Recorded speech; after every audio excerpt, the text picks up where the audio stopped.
Menghancurkan harga dirinya. Bab 220. Darlene tidak sempat menjelaskan, hanya bisa menggunakan tatapan meminta tolong melihatnya sejenak. Perlina dengan tidak berdaya mendesah, melambaikan tangan dan berkata, "Pergilah, pergilah, kesayanganku, ada aku yang menemaninya." Kalau begitu, Derek merepotkanmu ya." Darlene terdiam sejenak, dengan nada yang dalam berkata, Aku akan usahakan kembali secepat mungkin. Kalau pria itu bersedia melepaskannya." Perlina melambaikan tangan menyuruhnya sudah boleh pergi. Dia benar-benar tidak ingin mengatakan apapun lagi. Benar-benar tidak tahu kenapa Darlene selalu dimakan mati-matian oleh serigala itu. Benar-benar menjengkelkan. Darlene tahu kalau teman baiknya sudah salah paham. Tapi dia tidak bisa menjelaskan. Hanya bisa keluar dari rumah sakit, memanggil taksi, dan kembali ke apartemennya.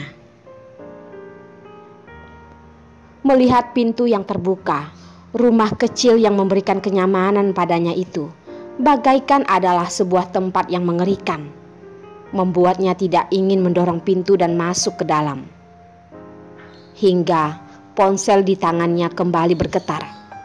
Darlene tahu ini adalah tanda pria yang sudah tidak sabar, hanya bisa mendorong pintu dan masuk. Di dalam rumah sama sekali tidak ada lampu yang dibuka. Kali ini pria yang tinggi tidak duduk di sofa, melainkan membelakanginya melihat ke arah jendela. Cahaya bulan menerangi tubuhnya dan menarik panjang bayangannya. Terlihat begitu dingin dan kesepian. Mata Darlene benar-benar sudah rusak, bahkan melihat kesepian di tubuh Yos. Pria yang merasa tidak ada yang bisa membandinginya itu mana mungkin akan merasa kesepian. Dia pasti akan sangat bangga karena bisa mencapai tujuannya. Ternyata memang adalah halusinasinya. Sedetik kemudian, suara pria yang begitu dingin seperti biasanya pun terdengar. "Tutup pintu." Darlene belum bergerak. Tatapannya melihat ke arah pintu di belakang tubuhnya. Hanya bisa mundur beberapa langkah dan menutup pintu. Dengan melarikan diri, maka dia tidak perlu menahan suasana yang membuatnya hampir hancur ini. Akhirnya, pintu pun ditutup. Itu berarti Darlene mengurung dirinya sendiri di dalam penjara ini. "Kemari." Pria dengan dingin memerintah. Darlene hanya memiliki satu gerakan. Dirinya bagaikan sebuah boneka yang tidak berperasaan. Tali yang terikat di tubuhnya semuanya berada di tangan pria itu. Yos menunggu sampai Darlene berjalan mendekat. Setelah itu, perlahan membalikkan tubuh dan melihat wanita yang terus menundukkan kepalanya itu. Jari yang panjang perlahan memegang dagunya, memaksanya mengangkat kepala untuk melihat dirinya. Tapi Darlene tetap bersikeras untuk menghindar. Tangannya bagaikan sebuah sentuhan yang lembut, memperingatinya betapa lembutnya kulit wanita ini. Sinar bulan menyinari wajah Darlene yang sebesar telapak tangan. Bulu mata yang lentik dan bibir yang seksi sangat menggoda orang. Wanita yang terlihat sangat indah ini memiliki sifat yang lebih keras kepala dari pria biasanya.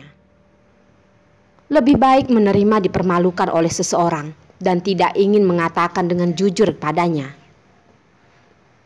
Yos tidak tahu harus memujinya atau mentertawai kebodohannya. Kalau orang itu tahu wanita ini demi dirinya sudah menerima penderitaan yang begitu besar, tidak tahu akan betapa tidak teganya dia. Dia mungkin akan merasa sangat senang. Pria itu pasti bukanlah Hendrik, tapi tidak peduli siapapun, dia pasti akan menemukan orang itu. dan membongkarnya di hadapannya. Pedulikah? Kalau begitu biarkan semua kepercayaannya hancur begitu saja. Darlin merasa dirinya bagaikan daging yang ada di atas talenan. Membiarkan orang memilihnya. Tangan yang diletakkan di sebelah kakinya pun mengepal erat. Begitu erat sampai mengeluarkan keringat.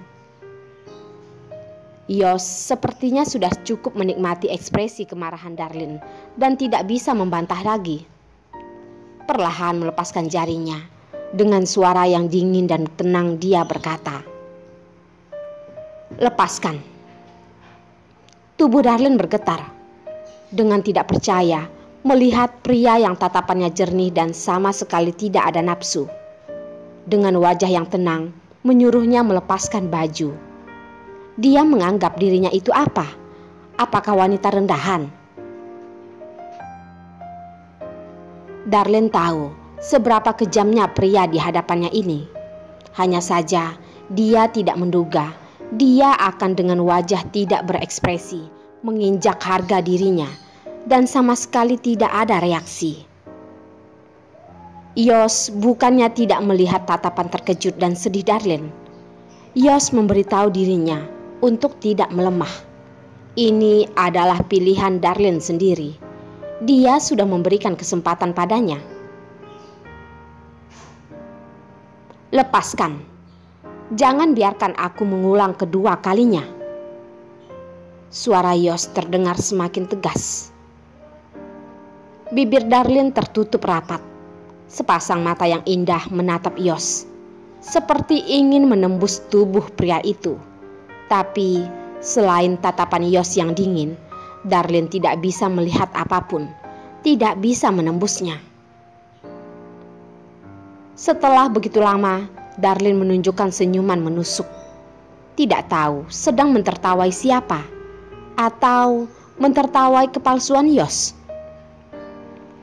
Bukankah hanya melepaskan baju, dia akan melepaskannya. Walaupun hatinya berpikir seperti itu, tapi saat bertindak malah begitu sulit.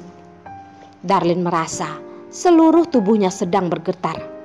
Hanya membenci dirinya yang memakai sebuah gaun sederhana. Resleting di belakangnya barusan ditarik sampai ke pinggul. Dia sudah merasa seluruh tangannya sudah merinding. Pria itu sepertinya sangat sabar, tidak mendesaknya, hanya menatap setiap gerak-geriknya. Darlin merasa hatinya sudah hampir melompat keluar. Akhirnya sampai tahap terakhir. Bagaimanapun, dia tidak bisa menarik kantong yang ada di bahunya. Dengan lemas menurunkan tangannya, dengan susah payah berkata, "Yos, aku mohon padamu, jangan begitu." Dia benar-benar sudah tidak tahan. Tatapan Yos menggelap, bagaikan kilat yang menggerakkan tangannya dan menariknya ke dalam pelukan. Jarak di antara mereka begitu dekat dan sama sekali tidak ada celah. Napas mereka saling berganti. "Darlin, aku sudah membayar begitu banyak uang padamu, bukan untuk melihatmu menarik ulur." Darlin benar-benar sangat marah. 4 tahun ini hubungan mereka terlalu tenang. Dia tidak tahu ternyata Yos juga memiliki sisi yang begitu mengerikan. Tidak, bukan dia yang tidak tahu, tapi Yos memang adalah pria yang kejam. Hanya saja tidak menyentuhnya, maka terlihat tidak mengerikan. Sekarang dia sudah mengganggunya, mungkin tidak akan bisa melarikan diri lagi. Darlin mencium aroma unik pria itu. Di malam hari dia sangat sering memimpikan aroma ini. Saat ini mencium aroma ini malah begitu menusuk hidungnya. Dia ingin mendorongnya, tapi tidak peduli seberapa besar tenaganya, dia sama sekali tidak bisa bergerak. Matanya memerah, dengan nada tinggi berkata,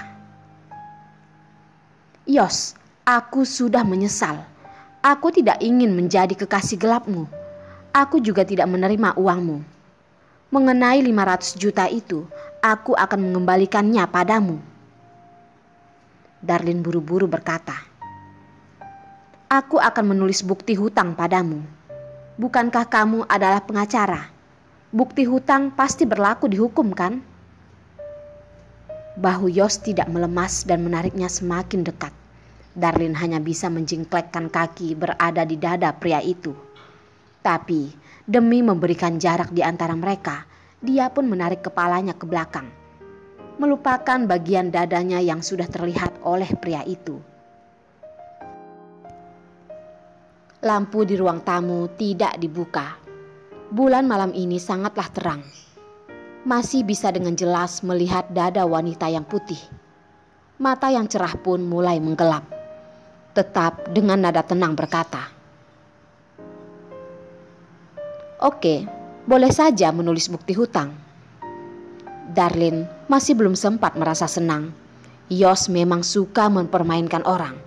Langsung berkata lagi, "Tapi sebelum itu, kamu harus berada di sisiku.